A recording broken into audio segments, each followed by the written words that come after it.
অনেক জায়গায় কথা কইছি, নিজের জায়গায় এই এককালে শক্তি বাইরে গেছে, আর নিজের বুইনেরে দেখে শক্তি বাড়ছে না।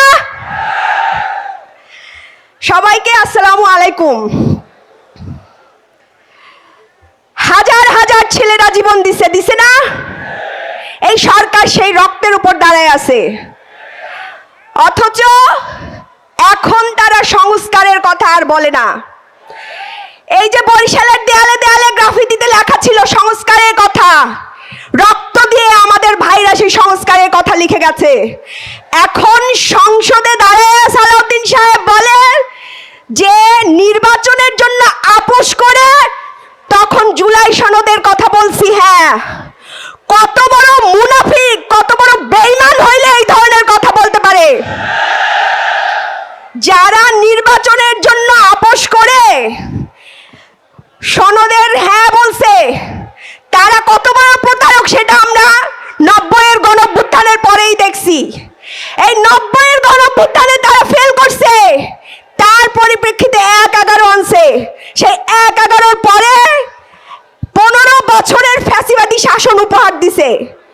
15 বছর হাসিনা জুলুম অত্যাচার করে আমাদের ভাইদের জীবন কেড়ে নিয়েছে, তাদের নিজেদের নেতা কর্মীরাও জীবন দিয়েছে, কিন্তু সেই সব নিয়ে তাদের এখন আর মাথা ব্যথা নাই। কি নিয়ে মাথা ব্যথা? ক্ষমতা। কেমনে ক্ষমতায় থাকবে, কেমনে টেম্পো স্ট্যান্ড দখল করবে, কেমনে চাঁদাবাজি করবে, কেমনে গুম খুন অত্যাচার করবে। ওনারা বোধহয় ভুলে গেছেন এটা জুলাইয়ের পরের বাংলাদেশ, রক্ত দিয়ে লেখা বাংলাদেশ। এই বাংলাদেশে আর এই অত্যাচারের রাজনীতি চলবে না। ইলেকশনের কথা আমরা ভুলি নাই, ইলেকশনে কি করছেন সেটা ভুলি নাই, রামদানিয়া দাঁড়ায় দাঁড়ায় ভোট কেন্দ্র দখল করছেন ভুলি নাই। কেন মেনে নিছি জানেন? আপনাদের ইঞ্জিনিয়ারিং করা ইলেকশন আমরা মেনে নিছি শুধুমাত্র দেশের স্থিতিশীলতার স্বার্থে। কিন্তু শহীদের রক্তের সাথে বেঈমানি করবেন, জুলাই সনদের সাথে বেঈমানি করবেন, গণভোটের সাথে বেঈমানি করবেন, সেইটা বাংলাদেশের জনগণ মেনে নিবে না। 70% মানুষ জুলাই সনদে, 70% মানুষ গণভোটে হ্যাঁ বলছে। ইলেকশনের আগে তাদের নেতারা, প্রধানমন্ত্রী নিজে বলছেন গণভোটে হ্যাঁ বলুন। এখন আর গণভোটের কথা মনে পড়ে না। কারণ কি জানেন? সংস্কার হলে দেশে কল্যাণ রাষ্ট্র হবে, তখন আর চাঁদাবাজি করে খাওয়া যাবে না। এজন্য আজকে সংস্কারের বিপক্ষে দাঁড়িয়ে গেছে। দেশ নেত্রী বেগম খালেদা জিয়া অত্যন্ত দূরদর্শী ছিলেন। তিনি বারবার সংস্কারের কথা বলে গেছেন। তিনি বারবার বলে গেছেন যখন বাংলাদেশের সরকার, জনগণের সরকার আসবে, তখন এই সংবিধানকে ছুঁড়ে ফেলে দেওয়া হবে। বর্তমান বিএনপির লজ্জা থাকা উচিত, যেই নেত্রী তার জীবনটা জেলখানায় দিয়ে গেছে সংস্কারের কথা বলে বলে, তারা আজকে সেই বেগম জিয়ার স্বপ্নের সংস্কারের সাথে প্রতারণা করছে। বেগম জিয়া বারবার বলে গেছেন সংবিধান সংস্কার করতে হবে। আজকে সালাউদ্দিন সাহেব ওইখানে দাঁড়িয়ে বসে যে সংবিধান সংস্কার করা সম্ভব নয়, সেটা নাকি আইনে নাই, সংবিধানে নাই, তিনি বারবার সংবিধান দেখান। তাদের নেত্রী যে সংস্কারের কথা বলে গেছেন সেই সংস্কার কি তারা অস্বীকার করছে। গুম খুন চাঁদাবাজির ধর্ষণ বেড়ে গেছে, অথচ নিজের মন্ত্রণালয়ের কোনো খবর নাই। দেশটাকে আমরা একটা কল্যাণ রাষ্ট্র বানাইতে চাইছিলাম, অথচ গুম খুন বাড়ছে, খুন বাড়ছে, ধর্ষণ বাড়ছে, সেগুলো নিয়ে তাদের কোনো মাথা ব্যথা নাই। কারণ নিজেদের লোকেরাই এইসব করে। আজকে পুলিশ সংস্কার হইলে, সংবিধান সংস্কার হইলে দেশ একটা কল্যাণ রাষ্ট্রে পরিণত হবে, আর সেই রাষ্ট্রে এরকম চাঁদাবাজি করে খাওয়া যাবে না। আজকে সংস্কারের বিপক্ষে দাঁড়িয়েছে। আমরা সংস্কার যতদিন না করবে ততদিন মাঠে ময়দানে রাজপথে লড়াই করব ইনশাআল্লাহ। থাকবেন না আপনারা? ইনকিলাব ইনকিলাব ইনকিলাব ইনকিলাব ইনকিলাব ইনকিলাব নারা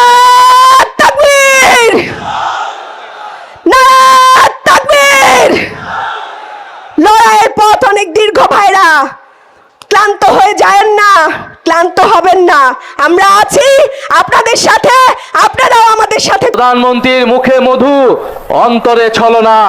গণ অভ্যুত্থানের সময় আমাদের একটি স্লোগান ছিল, নাটক কম করো প্রিয়। তারেক রহমানকেও বলে দিচ্ছি, নাটক কম করেন প্রিয়। প্রিয় বরিশালবাসী, আসসালামু আলাইকুম। শেরে বাংলা ফজলুল হকের বরিশাল, আমরা সেই শেরে বাংলা ফজলুল হকেরই উত্তরসূরি। শেরে বাংলা ফজলুল হক এই বরিশালের সন্তান, যিনি জমিদারি প্রথার বিরুদ্ধে লড়াই সংগ্রাম করে এই বাংলার কৃষক প্রজার মুক্তি নিশ্চিত করেছিলেন, জমির অধিকার নিশ্চিত করেছিলেন। আমরা 24-এর এই তরুণ প্রজন্ম ফ্যাসিবাদী ব্যবস্থার বিরুদ্ধে লড়াই সংগ্রাম করে বাংলাদেশের নাগরিকের অধিকার নিশ্চিত করার জন্য কাজ করে যাচ্ছি। প্রিয় বরিশালবাসী, আজকে 11 দলের এই মহাসমাবেশ, আমরা অনেকগুলা বিভাগ ঘুরে ঘুরে আজকে বরিশালে জড়ো হয়েছি। সর্বশেষ আমাদের ঢাকায় মহাসমাবেশ অনুষ্ঠিত হবে। তারপরে প্রত্যেকটা জেলা, প্রত্যেকটা উপজেলায় আমাদের এই কর্মসূচি চলমান থাকবে। এবং এর মধ্যেও সরকার যদি গণভোটের রায়ের আলোকে জুলাই সনদ বাস্তবায়ন না করে, তাহলে গণ আন্দোলন এবং গণ অভ্যুত্থান পর্যন্ত যেতে আমরা বাধ্য হব। আমরা এখনো কোনো কঠোর কর্মসূচি দেই নাই, আমরা হরতাল অবরোধের মতো কর্মসূচি দেই নাই, কিন্তু যে কোনো সময় সেই ধরনের কর্মসূচি দেওয়ার জন্য আমাদের প্রস্তুতি রয়েছে। আমরা বাংলাদেশে এই মুহূর্তে এই ধরনের রাজনৈতিক কর্মসূচি দেওয়ার পক্ষে ছিলাম না, কিন্তু সরকার এবং প্রধানমন্ত্রী তারেক রহমান ক্রমশ পরিস্থিতিকে সেই দিকে ঠেলে নিয়ে যাচ্ছে। প্রধানমন্ত্রী অনেক ভালো ভালো কথা বলেন, প্রধানমন্ত্রীর মুখে মধু অন্তরে ছলনা। কারণ আমরা দেখলাম যেই গণভোটের পক্ষে, যেই জুলাই সনদের পক্ষে তিনি প্রচারণা করলেন, নির্বাচনের ফলাফলের পরে 70% জনগণ গণভোটে সংস্কারের পক্ষে রায় দেওয়া সত্ত্বেও তিনি জুলাই সনদ বাস্তবায়ন করছেন না। অন্যদিকে মুখে বলে যাচ্ছেন জুলাই সনদ অক্ষরে অক্ষরে বাস্তবায়ন করব। গণ অভ্যুত্থানের সময় আমাদের একটি স্লোগান ছিল, নাটক কম করো প্রিয়।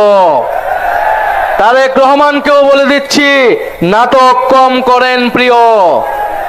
বাংলাদেশের জনগণ আপনাকে ক্ষমতা দিয়েছে মানে এই নয় আপনি যা খুশি করবেন, যেরকম খুশি ছলনা প্রতারণা এদেশের জনগণের সাথে করবেন।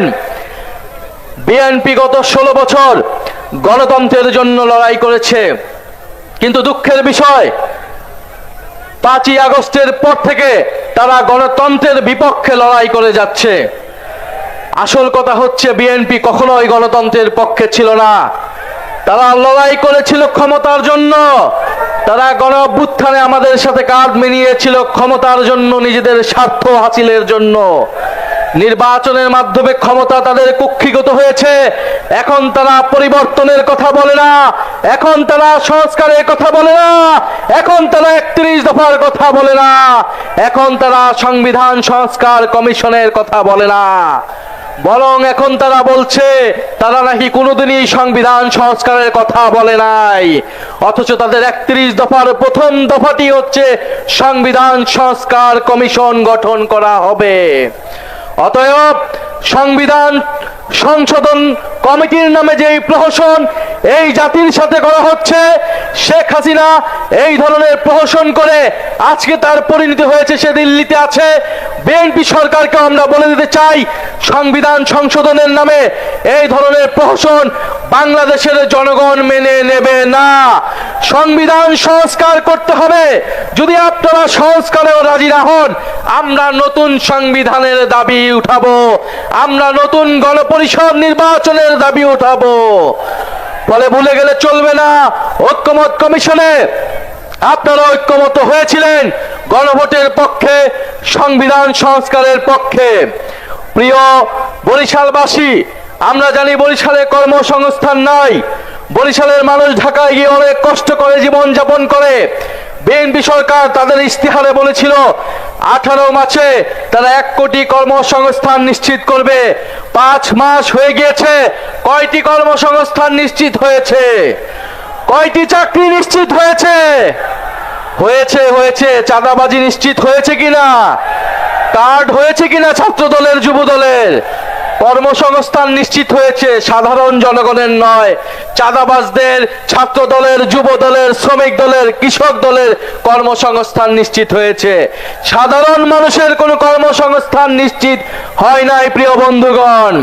ফলে প্রিয় বরিশালবাসী, আমরা কর্মসংস্থানের জন্য, বিদ্যুতের জন্য, সীমান্তের সুরক্ষার জন্য, চাঁদাবাজি দুর্নীতি নির্মূলের জন্য, এই দেশের স্বাধীনতা সার্বভৌমত্ব নিশ্চিতের জন্য, সর্বোপরি গণতন্ত্র এবং বৈষম্যহীন বাংলাদেশের জন্য আমরা যারা 24-এর গণ অভ্যুত্থান ঘটিয়েছিলাম, গণবিপ্লব ঘটিয়েছিলাম, আমাদেরকে আবার ঐক্যবদ্ধ হতে হবে, আমাদের আবারও রাজপথে সংগ্রাম গড়ে তুলতে হবে।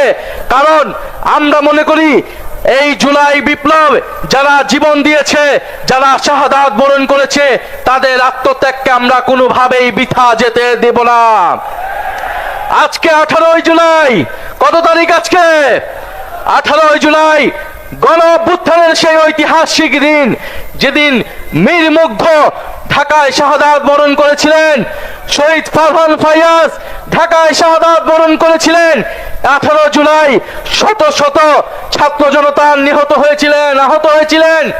পাবলিক বিশ্ববিদ্যালয় যখন বন্ধ করে দেওয়া হয়েছিল, আমাদের প্রাইভেট বিশ্ববিদ্যালয়ের ভাই বোনেরা রাজপথে নেমে এই কোটা আন্দোলনকে গণ অভ্যুত্থান থেকে বিপ্লবে রূপান্তর করেছিল।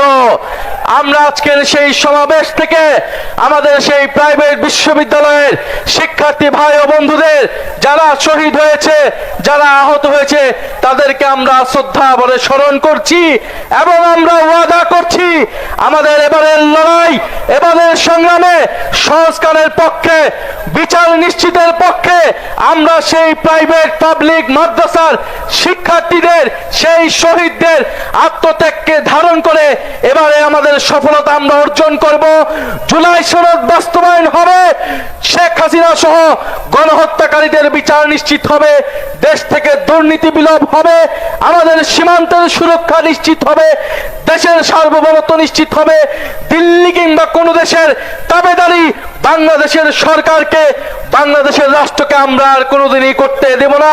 বরিশালের মানুষ ঐক্যবদ্ধ হন, বরিশাল থেকে যদি গণজাগরণ তৈরি হয়, ইনশাল্লাহ বাংলাদেশের প্রতিটি পথে প্রান্তরে এই বিপ্লব ছড়িয়ে যাবে।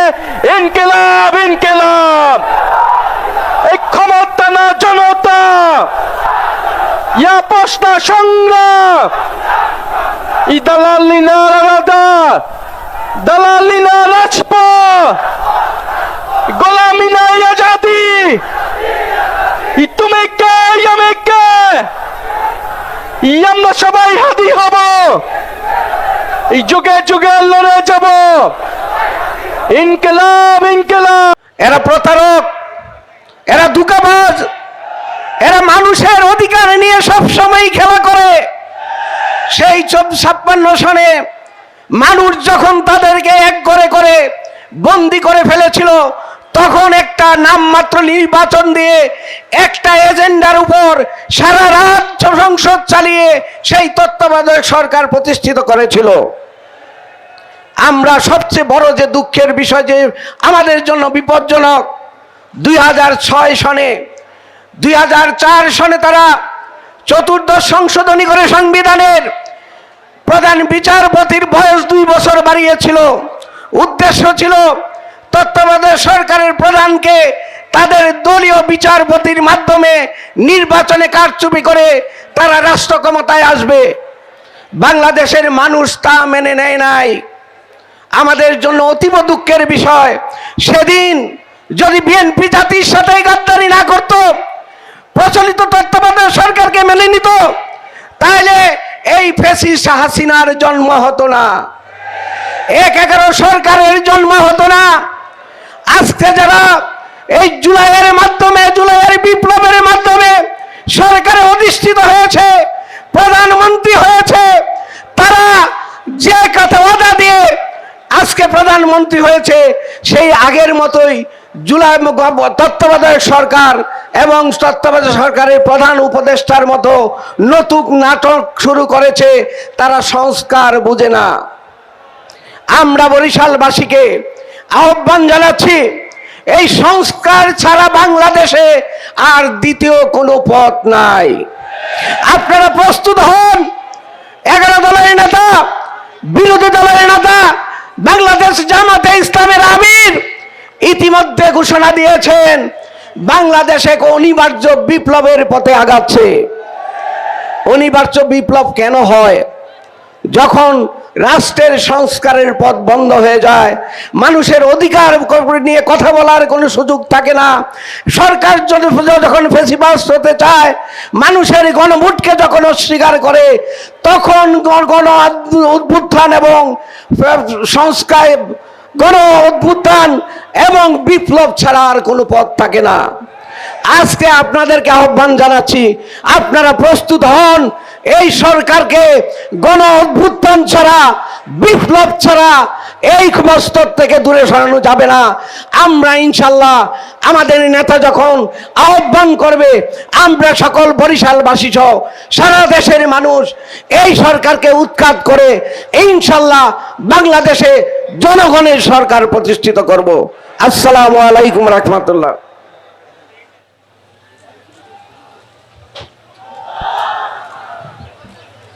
সংগ্রামী বরিশালবাসী,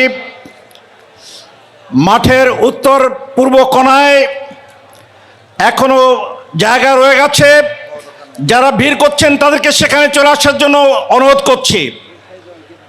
সংগ্রামী ভাই সব এ পর্যায়ে বক্তব্য পেশ করছেন আজকের এই জাতীয় সমাবেশের বিশেষ অতিথি,